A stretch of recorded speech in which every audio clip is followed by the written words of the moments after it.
Hmm. What is the method summary that he gives below? What does that mean? Method summary. These method summaries are like the getter and setter methods which are available on my list item. For example, now if I take something called as label, okay, if I just take a simple example label, okay, why the getter and setter methods are used is like if you can remember, we used a property of a page, okay, to hide the header, right? You remember that, right? Whenever tap of a button, we said that O page, there is the object name, okay, object name of my control, there is O page dot show header false. We have done this, right, on an event. So this particular set, oh sorry, we have done set show header, right? So this is a setter method. That is why this helps us. These getters, if you can see, if something is written get ahead of some certain function value, if there is a get, it means this get function or this get method is used to read the value of that particular thing. For example, if I say get title, okay, get title means this particular method will give me the title of that particular item. If I say get icon, this will give me the icons information. If I say get info is a certain property in my standard list item. Okay, if I say get info, then whatever you are binding on info or whatever the data is present on my info, if you said get info, that particular information will be sent to you. For example, in the yesterday's class, we have also used something called as get value, right, for an input. Mm-hmm. We had used Yeah. the ID of the input and then we have said get value. By doing that get value, we got the value which was present inside the input. That is example for a name we have entered Sam. So we were able to fetch that name. So this is how my getter and setter helps us. So this method summary just gives a brief about the methods, like what are the methods and what like why you can use them or what are the needs of them. They just give you the brief in brief, not detailed thing, just the brief about the one by each and every method which is available with this particular item. Can you click on get title once? Sure. Yeah. So it's a simple getter for property called as title. So there is a property called as title for my standard list item, and this particular title has two methods associated with it. One is get title and one is set title. And these methods are called as getter and setter. So by doing get title, what it is doing is it's a getter property for title. So list item text. So it means that the text value, the text which is binded for my title will be returned to me. When I say set title, what it does is it will set some value inside it what we try to give. Okay, this is the difference between get and set.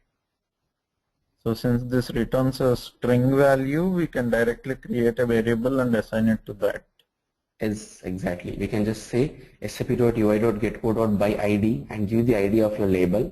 Okay, then dot get title and just put this data put this data inside some variable. Like what we have done yesterday, we have given some var name equal to sap.ui.getCode.byId dot get value. So we have brought the value of my input and we have stored that value inside the variable, and we use that variable to push the data inside my data array so that the data can be updated. Right, to show my two-way binding, I have done that. So it is completely similar to that. It is just that each and every property in your control will definitely have a getter and setter value. It may be a boolean property, okay, it may be an integer property, it may be a string type of property, it can also be your aggregation type of property also. Even the aggregation type of properties will have the set getter and setter values. Okay.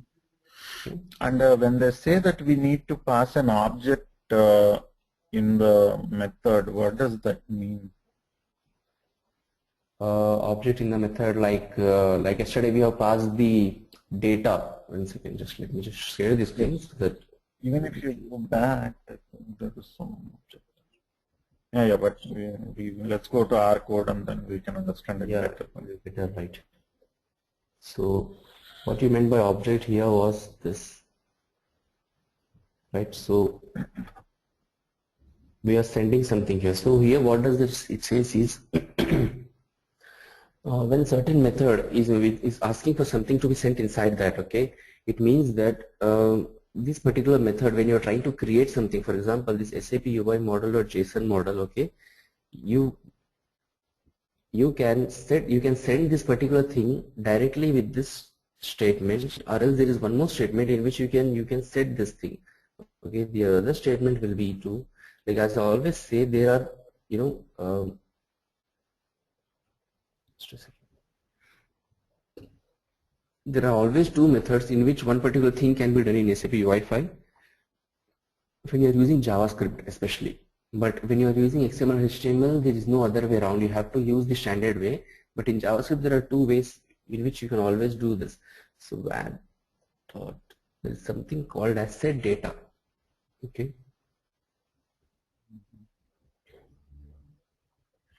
If you can observe here, right, set data. So set data, inside set data, there are a couple of things, OData and merge. Okay. Let's select this. So it says the first parameter will be my OData, and the second parameter OData here means it is O here, as I said, the first letter will tell what type of data is expecting. Here O means an object. You can send any object. It can be a string, it can be integer, it can be array, anything, but it must be an object. Okay. You cannot send a string. For example, you just cannot write this here. You cannot do that. But you can put this string inside an object that is inside a variable, and you can send that variable. Okay.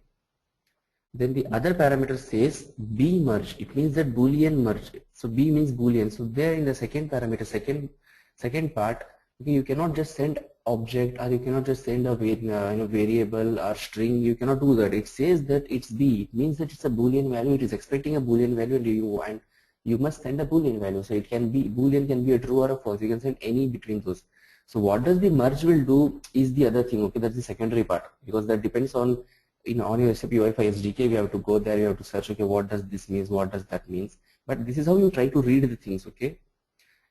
So these two things, okay, could have, in the previous case I'm passing them directly when I'm creating the model, or the other way around will be to pass this thing in this way. Both are same. Either you can do this or I can do this.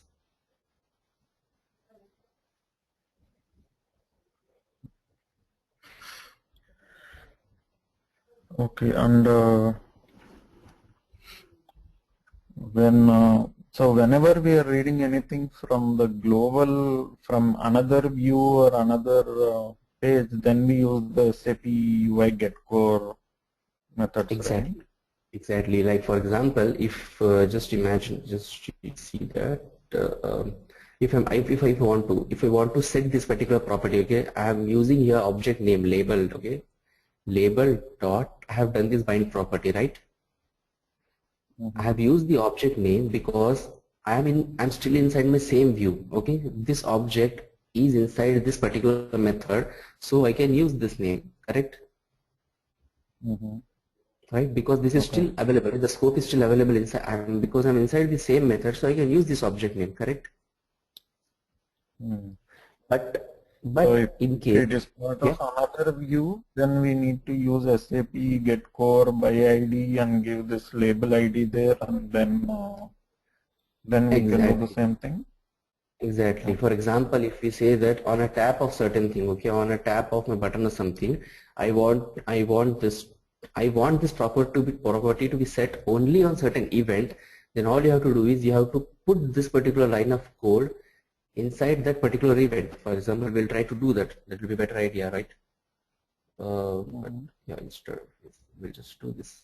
The first thing, we have to give the ID, because without ID we cannot, call that particular item. So I'll just give the ID.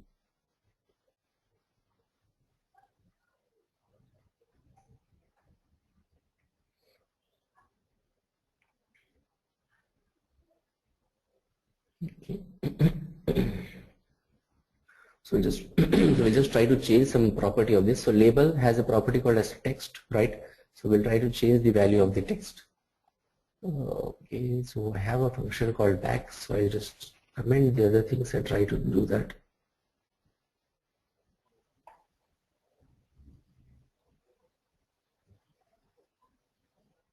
Okay.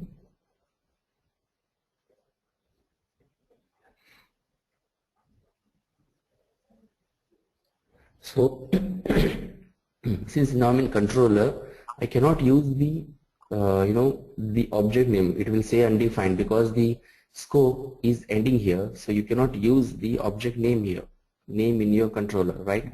So what I have to do is, that's the reason why I have given the ID. So I have to write this line sap.ui.getCore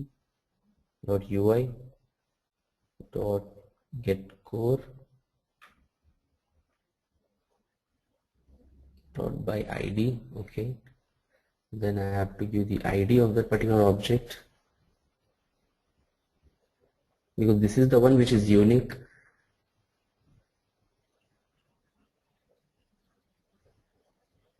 Okay, object. Then what we try to do is we can get or we can set. As I said, the each and every property will have the getter and the setter methods on them. So first we'll try to get something. Okay, we'll try to get the text, then we'll try to set it. This you can confirm this particular statements by the help of debug, the debugger which is present, which you can debug in your Google Chrome, right? Just say Control-Shift-I, then just try to execute this statement and see whether it works. If it works, then just come back and put the statement in your in your application. So this is how you actually we go through these statements. We come out with these solutions. Okay, this works or this doesn't work.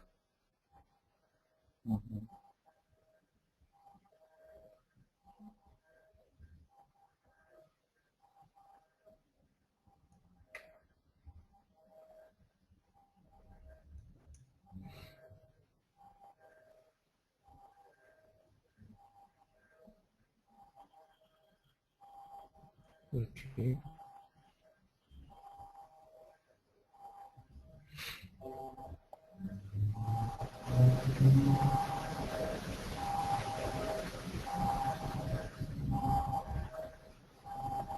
Let's say back, right? This is the label, and my label has the value called as mail, so it is saying me mail, correct? It has read the value. So get text, okay, get text has allowed me to read the value of my label, okay, of this particular element which has this ID. It has brought the value of that particular text property, right? Get text got me that. So if I just do here set text, okay, set text, then I have to pass some value. So set text is a string, right? Text is a string. So I have to write something here, okay? I just do this. If this is a string, actually text is a string, hence that is the reason why I'm writing this value in a double quotes. If this would have, if instead of this text being a string, if it was a boolean value, then I must have given a boolean value here without the double quotes, okay? So it depends on the property which you're trying to read or which you're trying to set, okay? It completely depends on them. So text is a string, I'm trying to give something inside the double quotes. So we don't need this now because the output will be seen once I click on that. Okay, let me just save it and run this. Fine.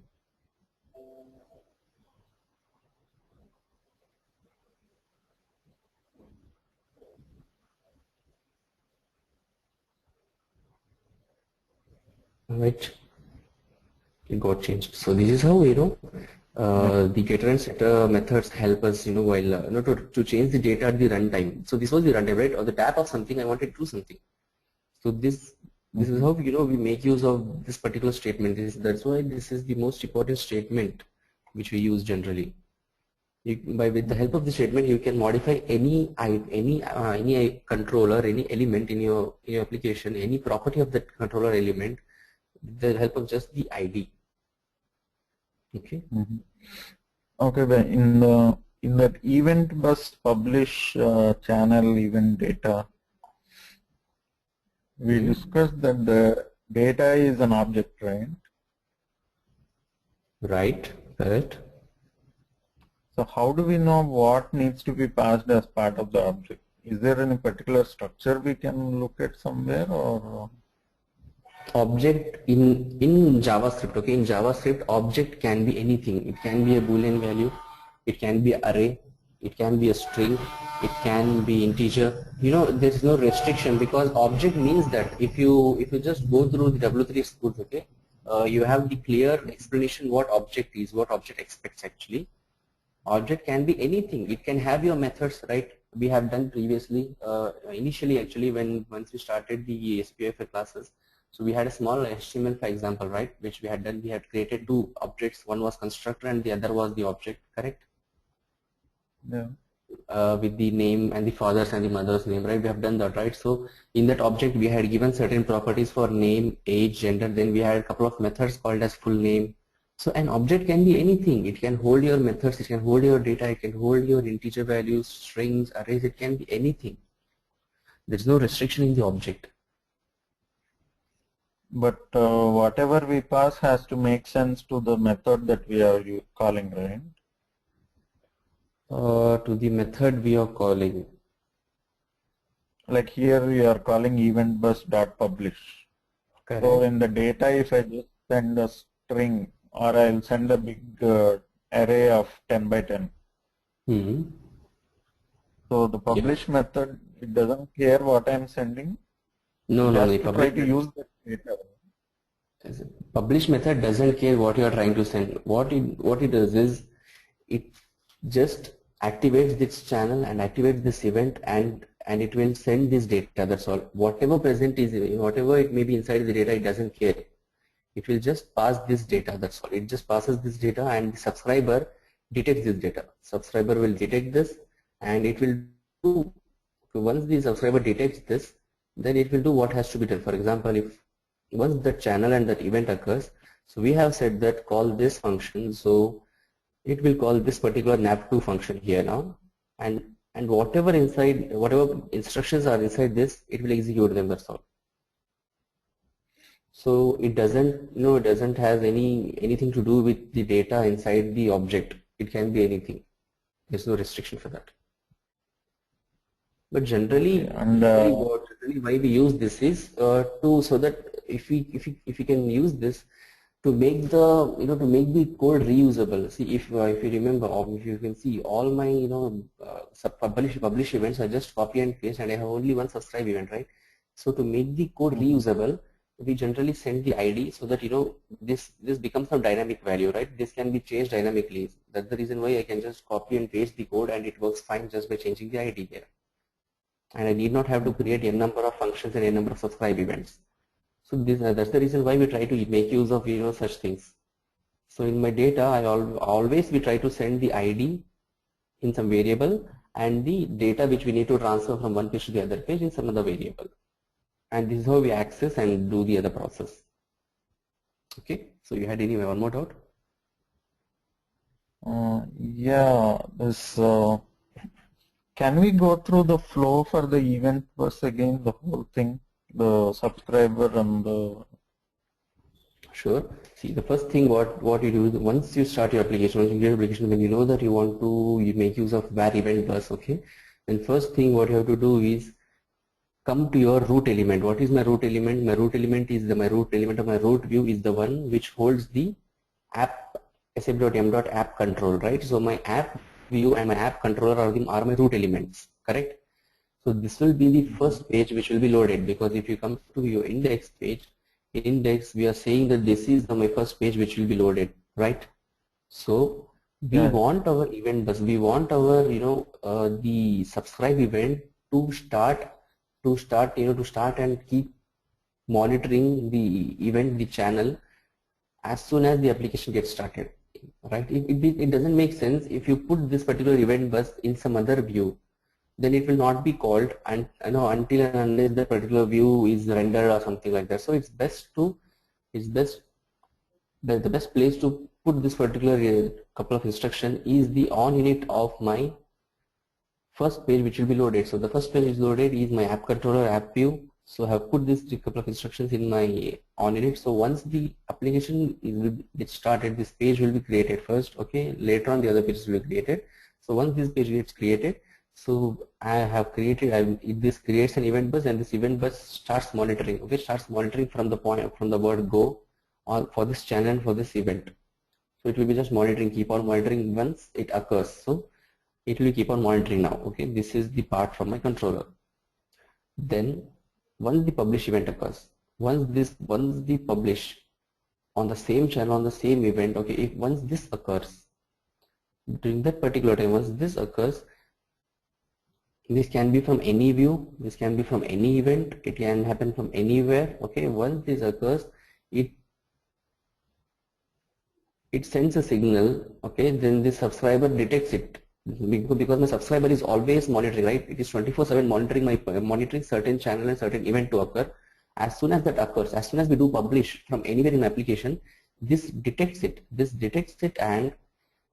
And this will call a function called as nav2. Okay, once this occurs, then what must be done, right? This third property here tells that, okay, when you have something on your channel on that particular event, then you have to run this particular function. So it jumps back to my nav2 function, okay, and here it executes the entire instruction which you write inside this, okay, and the data which we are passing. So the data which we are trying to pass here, okay, these three things, channel, event, and the data are, you can make use of those three things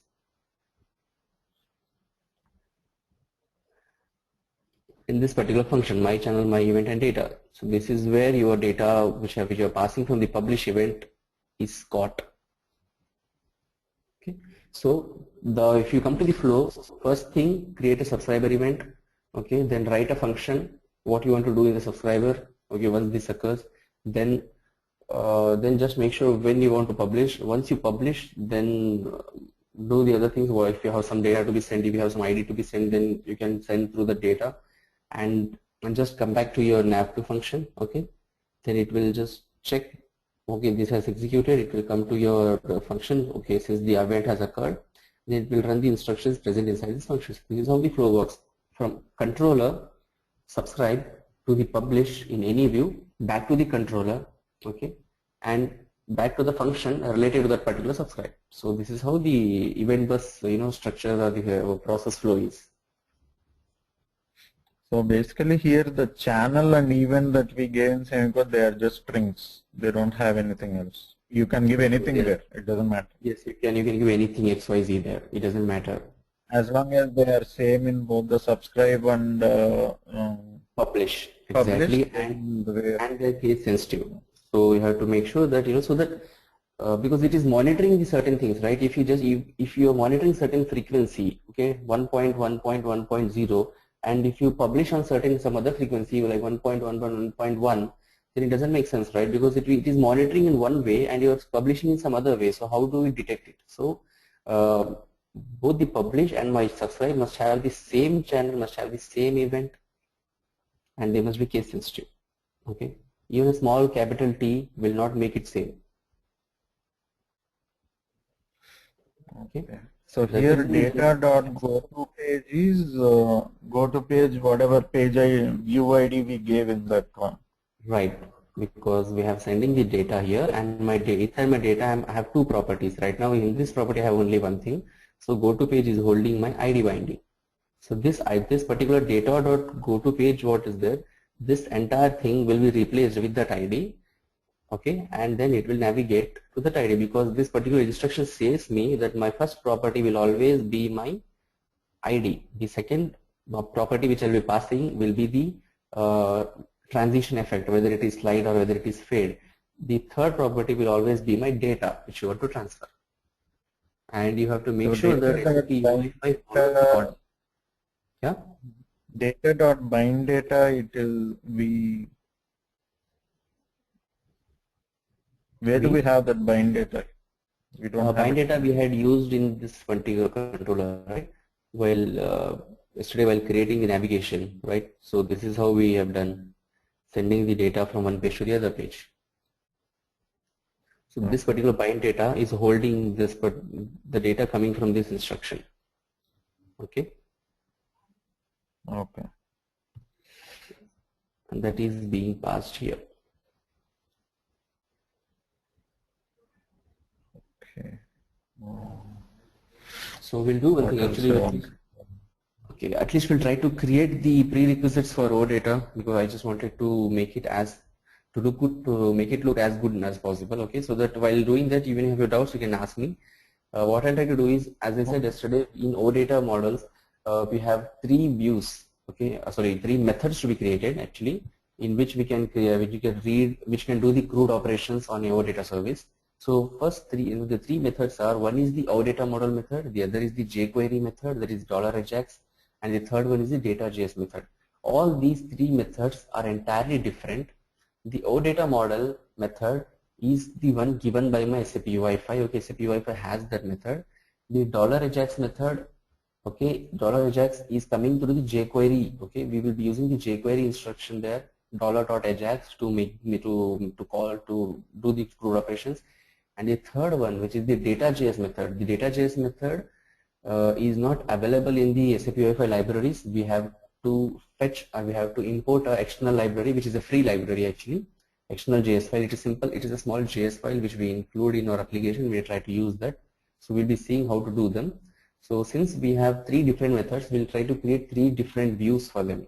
Okay. I don't want to mix up all the things in one particular page, but keep it different so that even it will be understandable for you also once, you know, whenever you try to refer these.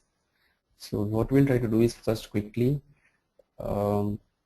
we have the OData tile, right? So we'll just, on a tap of the tile, we'll try to create a method.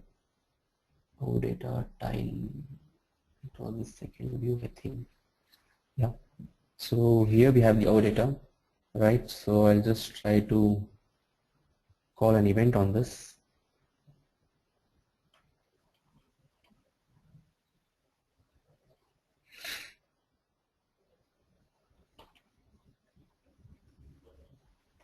Okay, OData tab.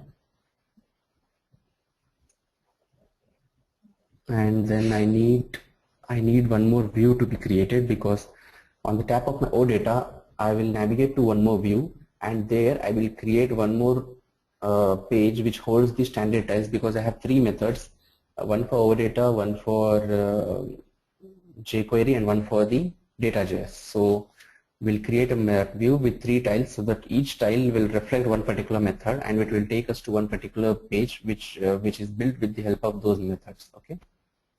So I mean, even though they missed this, it's there's no loss for them, because we've already done this, right? So we'll just finish these things. So tomorrow we can just start quickly with the OData rather than again wasting time on this. Okay. Okay. Because creating a tile container, even I have already discussed this. Okay. So data tile. If you have any doubts in this, then you can just ask. Okay. Mm-hmm. So once I have created a view, the first thing for me will be to just go to my root element and add that particular view, or else it will not render.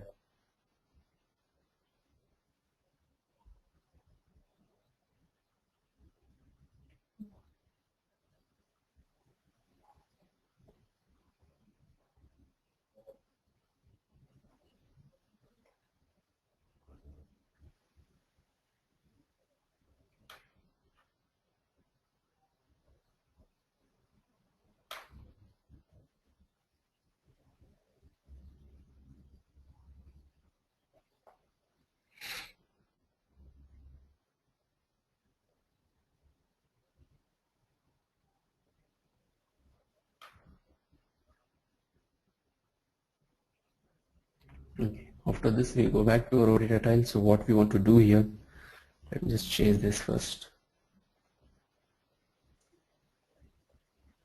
Tile. Okay. So on the tab, so I have to navigate to this. So I have to go back to my second view. I have a OData tab here. Fine. So I have to create. So I have to write the function for that. So I have to go to the controller.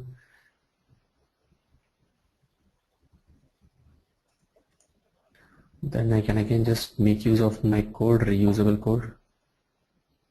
Instead of copying the same code, isn't there any other easy way of doing it? Like create a generic function somewhere and use that function everywhere.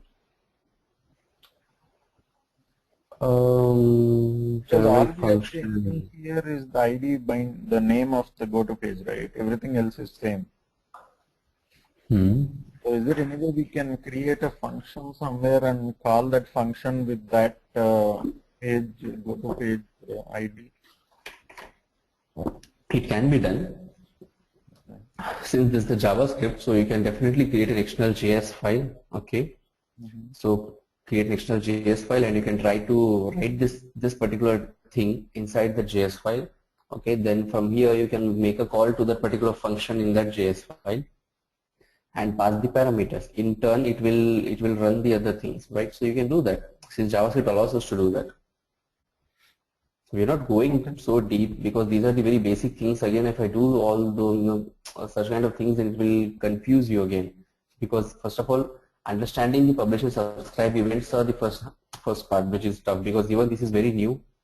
This is not used in any other frameworks.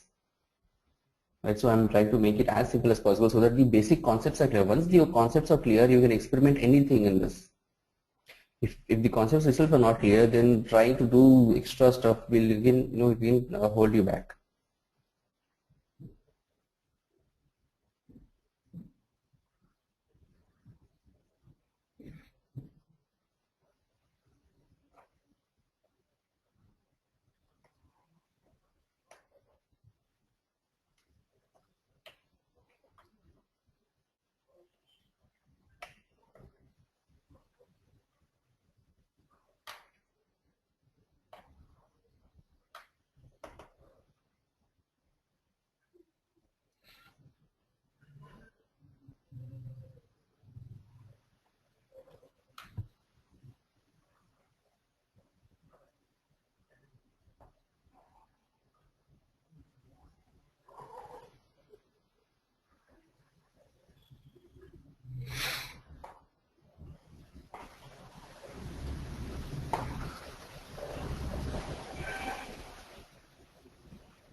So tomorrow are they able to come? They haven't told me Both will be anything about attending, right? tomorrow. Hmm? Both will be attending, right? No idea. I think so. Nobody said anything about tomorrow. Okay. Because we have already lost time. I thought we will be we could have easily covered the lost time. Okay. Yeah, I mean it's Friday night and Saturday night are a little bit tricky here because it will be like all week we are at home if we don't go out on Friday night or Saturday night. So Okay, usually okay. people have plans at least on Saturday night, sometimes on Friday night. Okay, that's fine. So where are you people from? I'm from Uh, Vizag. you're from Vizag. Mm-hmm. Okay. So now you're staying in Vizag or No, I'm in Dallas. Dallas? Okay. And the other two, like you people uh, know each other from previously, or you have just met with these classes? What's it like? I know Dinesh, but I don't know Vimal. Okay, Dinesh also works with you. He doesn't work with me, but I know him from beforehand. He's in Seattle. Okay, okay.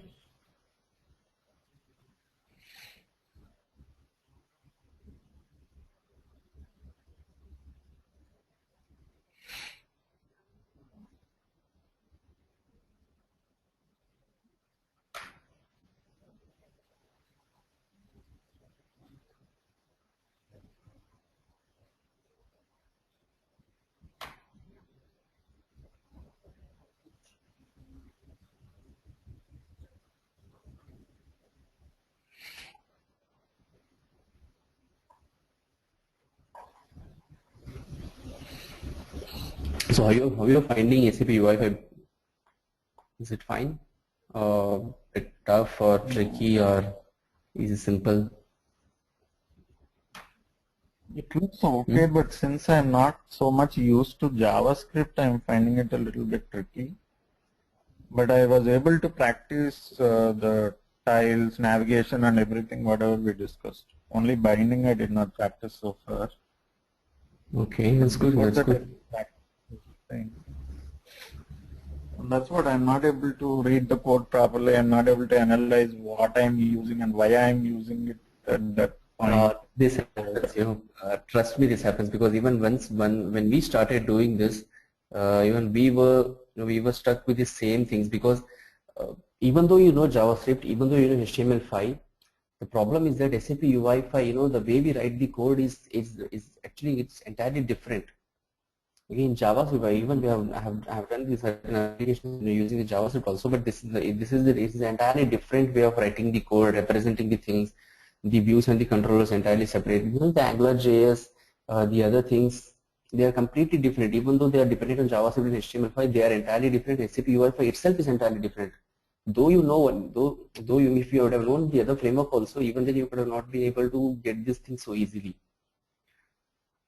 SAP UI5 is like that. It is a bit complicated, but once the basic things are fine. Now, since we are working from this so many years now, the basic ones. Initially, once we started, even we were confused like, what is this? Why are we doing this? Why do we set something inside a variable? So what is the aggregations? Why do we send inside the variable? Why do we keep the controls inside the aggregations? Why some of the controls are not sent inside the aggregations? Also, I think, why do we return a certain thing? Then why do a controller page view? What are the differences? So once the basics were clear, once the concepts were clear, then it becomes easy to understand the things. Then it's become easy to debug things. But SAP UI5 is so huge that you cannot control each and every concept in this. But yes, the basic and the important concepts, if you cover those, then that will be more than enough to building an entire application without any problem. So this is the main things: the navigation part, the binding part, the two-way binding part, the usage of the main controls. So these are the main controls which you generally use, such as the text fields, labels, list, standard list items, custom list items, standard tiles, custom tiles. Then ahead in my split app, I'll be using split app root element. So we have used the sap.m.app root element, so we'll be using the split app root element also. So with the split app root element, I'll try to make use of some fancy things which makes your views look better. Okay, so by doing all these, by making use of all these things, you will be able to create your own application without much trouble. So all this code we are putting in the Eclipse, are we going to import it into SAP at any point of time, or it's not needed?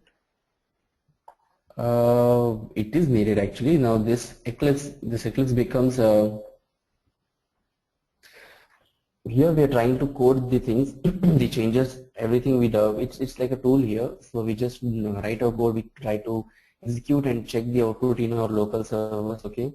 Then once the entire thing is ready, you can deploy the entire code on a certain server. We have a session on this. How I'll be deploying my entire this particular application, okay, inside SAP Native Web Gateway. For that, I'll be needing the SAP GUI and the configuration and all. Okay, I have to do the connection with that.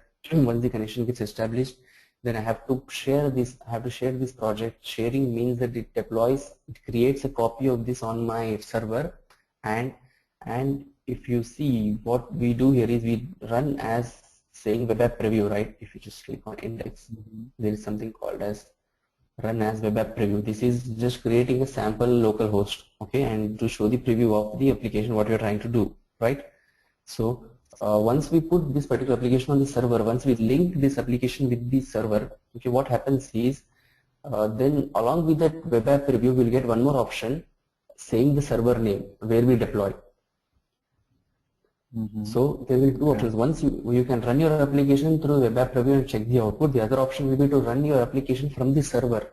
So then once you do that run as web app preview or run as web from the server, then it will render the application from the server. Then you will now we have this URL of the local host. Okay, since it's a preview. Once we run this through the server, then this particular URL will be generated through the server, and we'll get a properly structured URL with the ID of with the IP address of the server, and the application will be rendered or will be run from the server. So and So after doing that, yeah.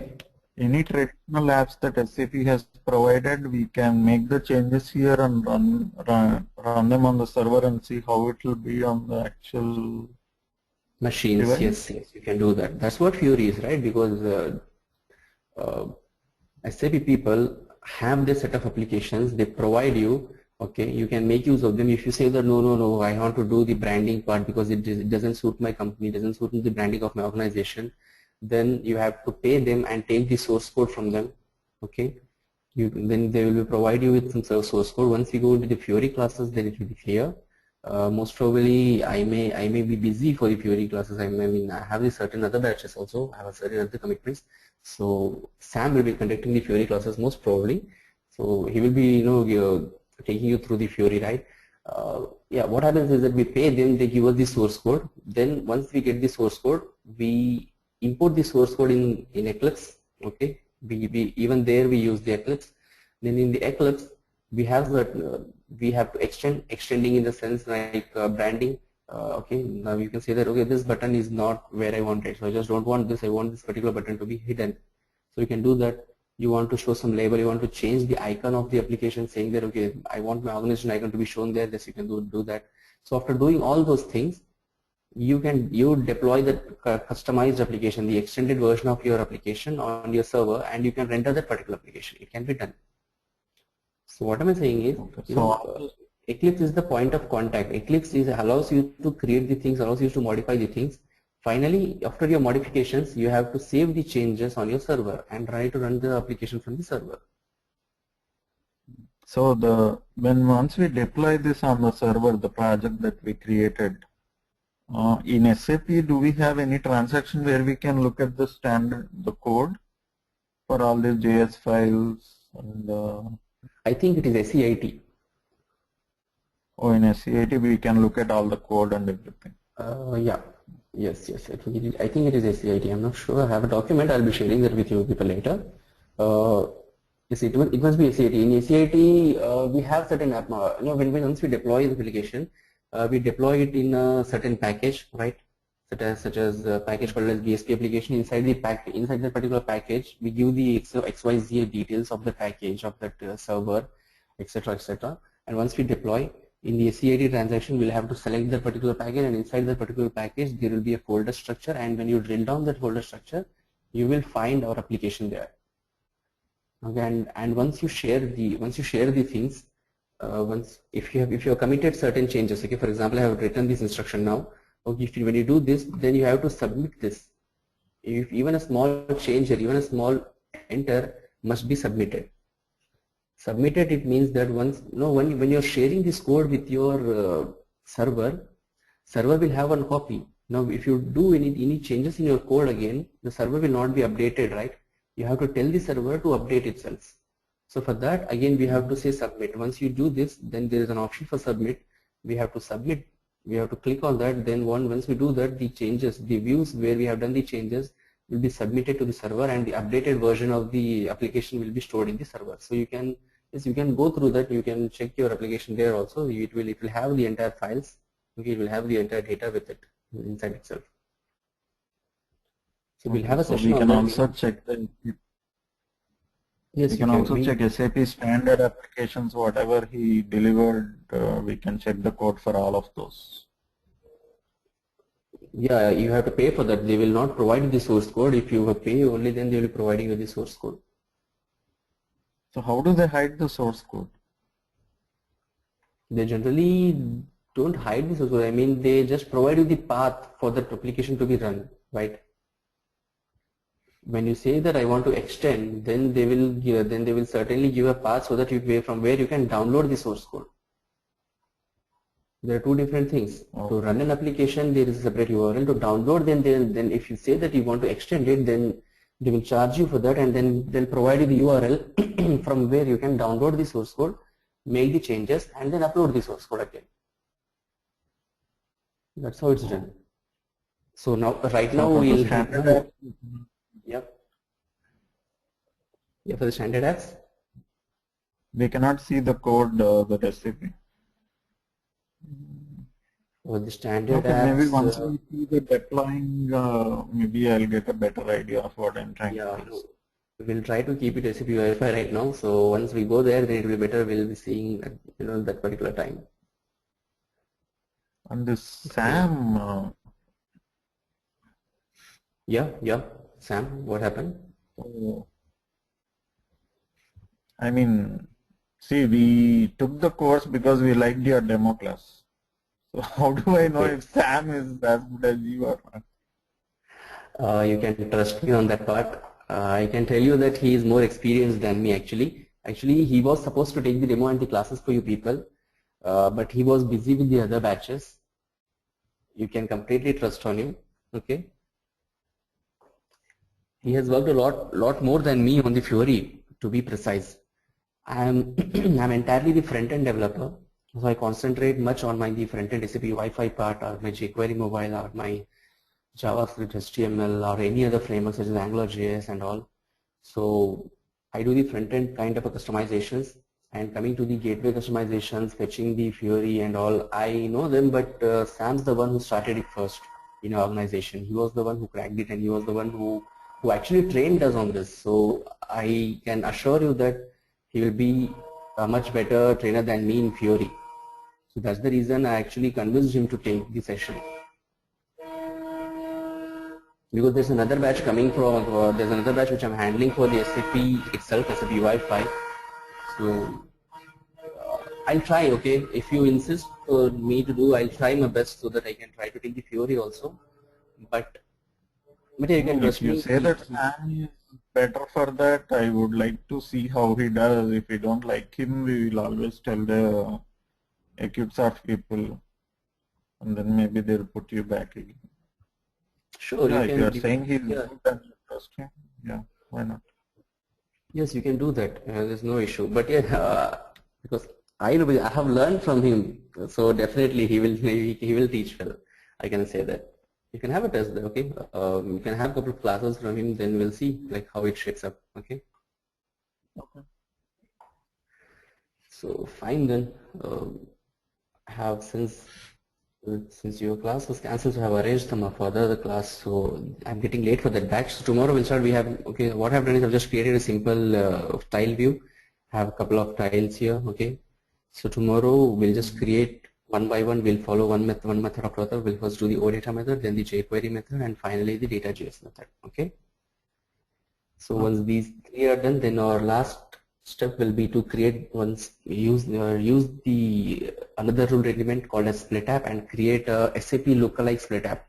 SAP generally, SAP Fiori apps, uh, almost all the SAP Fiori apps make use of a root element split app. Okay, they have their views divided into two parts. They have the screens divided into two parts, master and the detail, so that split app is responsive, and when you use them on your tablet or a mobile phone, uh, the master page gets hidden, the detail page will be shown, the all the responsiveness, all the fancy things split app does a much better. Split app gives a much better look that. So that's the reason they will be using the split app. So we'll try to make something very similar to the one which generally appear on our SAP Fiori apps. Okay, so we'll see that. Okay. Then fine, we'll meet tomorrow, same 7 to 8:30 then. Yeah, sure. Okay, Shrikant. Yeah, bye. Take care.